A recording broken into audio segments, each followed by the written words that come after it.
Assalamualaikum warahmatullahi wabarakatuh. Hari ini kelompok kami akan membahas biografi tokoh milenial seorang Sandiaga Salahuddin Uno.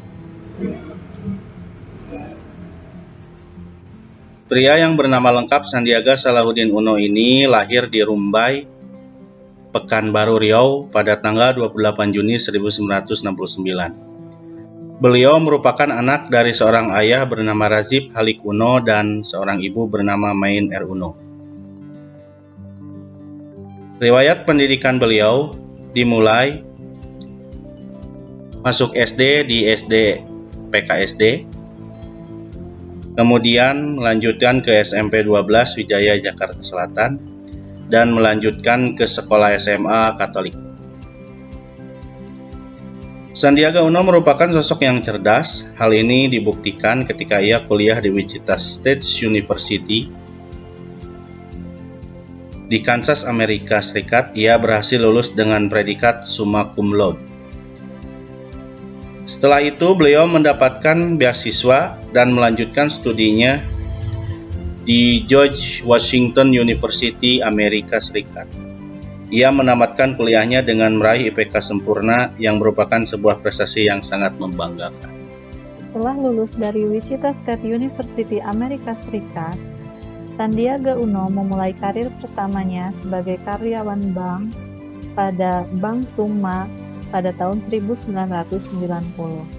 Kemudian di tahun 1993, ia bekerja di Seapower Asia Investment Limited Singapura sebagai manajer investasi.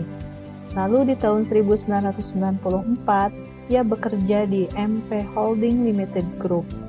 Dan pada tahun 1995, ia bekerja di NTI Resorts Limited Kanada sebagai Executive Vice President. Pada tahun 1997, Sandiaga Uno mendirikan perusahaan penasihat keuangan, yaitu PT Capital Advisor, bersama teman SMA-nya Rosan Vertasa Roslani. Lalu setelah 1,5 tahun berjalan, Sandiaga Uno bertemu dengan Edwin Suryajaya, putra William Suryajaya, pendiri PT Astra International, dan pada saat itu mereka membangun usaha berbasis investasi yaitu PT Saratoga Invest Masedaya. Bidang usahanya meliputi pertambangan, telekomunikasi, dan produk kehutanan. Selain itu, Sandiaga Uno juga menjadi Ketua Umum Himpunan Pengusaha Muda Indonesia atau HIPMI pada tahun 2005 sampai 2008, dan ia juga menjadi Ketua Komite Tetap Bidang Usaha Mikro, Kecil, dan Menengah atau UMKM di Kamar Dagang dan Industri Indonesia atau Kadin sejak tahun 2004. Karir politik Sandiaga Uno terbilang cukup cemerlang. Ia dipercaya untuk memegang jabatan Ketua Tim Pemenangan Pemilu Partai Gerindra. Dan pada Pilkada DKI Jakarta 2017, Sandiaga Uno memenangkan pemilihan Gubernur DKI Jakarta dan ia menjabat sebagai Wakil Gubernur DKI Jakarta bersama Anies Baswedan sebagai gubernurnya. Dan pada Pilpres 2019, Sandiaga Uno maju sebagai calon wakil presiden nomor urut 2 berpasangan dengan Prabowo Subianto.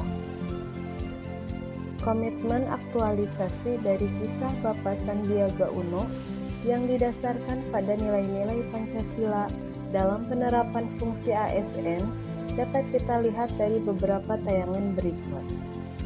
Yang pertama, nilai religius. Sandiaga Uno merupakan seorang pengusaha muda yang sukses dan juga menjadi sosok religius yang dapat menjadi panutan bagi kita. Selain taat menjalankan perintah agama, beliau juga sering melaksanakan ibadah sunnah seperti puasa Senin Kamis yang sudah dijalani sejak kecil. Beliau juga merupakan sosok yang santun dan dekat dengan ulama.